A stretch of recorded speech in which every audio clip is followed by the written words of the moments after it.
Hello everyone, welcome to our channel Bhavani terrace garden and vlogs.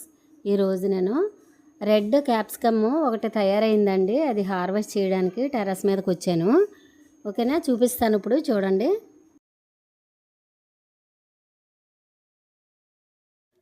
ఈరోజు ప్రత్యేకించి నేను మొత్తం టెర్రస్ గార్డెన్ అంతా ఒకసారి మీకు చూపిద్దాం అనుకుంటున్నానండి. ఇంట్రెస్ట్ ఉన్నవాళ్ళు చూడండి. అంటే చాలా చక్కగా బాగుంటుంది, అలాగే మనకి హాయిగా అనిపిస్తుంది టెర్రస్ గార్డెన్ ఉంటే. నా టెర్రస్ గార్డెన్ చూసి ఇన్స్పైర్ అయ్యి ఎవరైనా కొంతమంది మళ్ళీ టెర్రస్ గార్డెన్ స్టార్ట్ చేసుకుని చక్కగా మొక్కలు పెంచుకునే వాళ్ళు ఉంటే నేను చాలా సంతోషిస్తాను.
ఆకుకూర కోసం అంటే మెయిన్ తోటకూర కోసం ఒక మడి తయారు చేశాను చూడండి.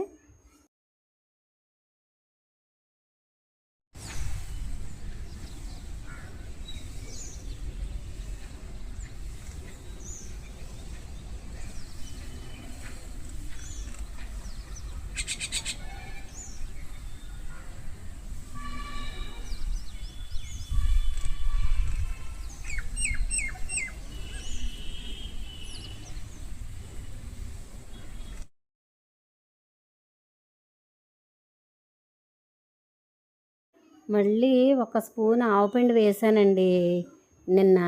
ఈవేళ మొగ్గలు చూడండి చాలా వస్తున్నాయి కదా, హెల్దీగా వస్తాయి అన్నమాట. అయితే మళ్ళీ అలాగా మనం కోసే పువ్వులు కూస్తూ ఉంటే మళ్ళీ మొగ్గలు చూసారా ఎలా వస్తున్నాయో. అంటే మళ్ళీ ఒకసారి ఆవుపిండి వేశాను, అందుకని చాలా హెల్దీగా వస్తాయి అన్నమాట. మొగ్గలో మంచి స్మెల్ వస్తుంది, చూసారా ఎంత బాగున్నాయో. అయితే నేను ఈరోజు ఒకసారి టెర్రస్ అంతా చూపిద్దామని ఈ వాటి మొక్కలన్నిటితో పాటు ఈ మల్లె చెట్లను కూడా చూపిస్తున్నాను. ఓకేనా, చాలా అంటే చాలా మా టెర్రస్ మీదకి వస్తే మంచి స్మెల్ వస్తుందండి. ఎంత హాయిగా ఉంటుందో టెర్రస్ మీద మల్లెపూల వాసనతో చక్కగా పక్షుల కిలకిల రావాలతోటి ఎంతో హాయిగా ఉంటుందండి. ఒక్కసారి మీరు కూడా టెర్రస్ గార్డెన్ స్టార్ట్ చేయండి. ఇంకా చెయ్యని వాళ్ళు ఎవరైనా ఉంటే స్టార్ట్ చేయండి. హ్యాపీగా ఉంటుంది అన్నమాట. మనం సంతోషంగా ఉంటే ఆరోగ్యంగా ఉంటాం. ఓకేనా.